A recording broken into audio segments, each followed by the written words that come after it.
வணக்க மக்களே, சற்று முன் கிடைக்கப்பட்ட தகவல் ஒன்று வெளியாகுவதாம். நன்றி கெட்டவள் துரோகிகள் என்று நேற்று முளைத்த காளான்கள் என்றும் பிரேமலதா யாரை சொல்கிறார்? வாங்க வீடியோவை மூலமாக்கலாம்.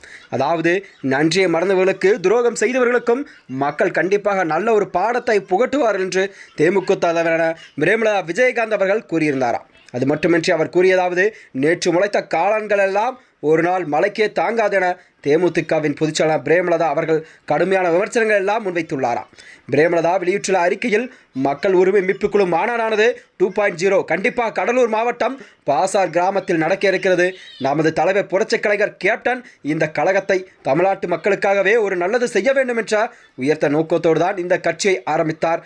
கேப்டன் கட்சியை ஆரம்பித்த போது மதுரையில் 2005ஆம் ஆண்டு மதுரையில் அதாவது செப்டம்பர் 14 அன்று 28 லட்சத்திற்கு மேல் நமது நிர்வாகிகளும் தொண்டர்களும் பொதுமக்களின் பேராதரவோடு ஒரு மிக பிரபாடமான கட்சியையும் வெற்றி மாநாட்டையே நடத்தி ஒரு சரித்திர சாதனையை படைத்திருந்தார் என்று மக்கள் இன்றும் அதை பற்றி தான் பேசிக்கொண்டிருக்கிறார்கள்.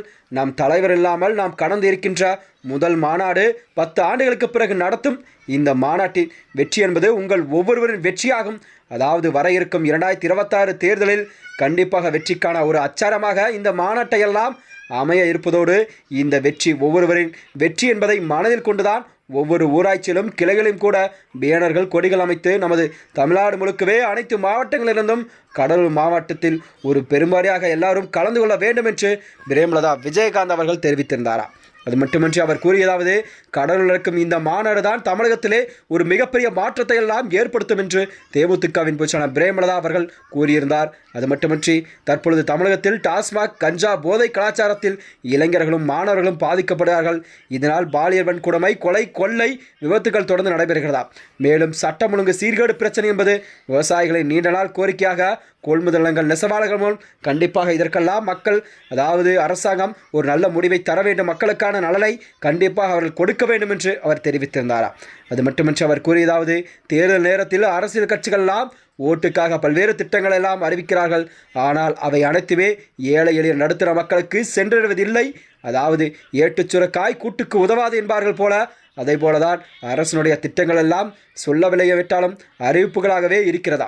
மக்களுக்கு கொடுத்த வாக்குறுதியை கண்டிப்பாக நிறைவேற்றாமல், கொடுத்த அதிகாரத்தை சரியான முறையில் மக்களுக்கு பயன்படுத்தாமல், மக்கள் நலனை பற்றி கவலைப்படாமல் இருக்கும் நிலை தொடர்ந்து வண்ணமுள்ளதால் கண்டிப்பாக இதையெல்லாம் மக்களுக்கு ஒரு நல்ல கண்டிப்பாக அவர்களுக்கு ஒரு உதவி செய்யுமாறு கேட்டுக்கொண்டதாக கூறப்படுகிறதா.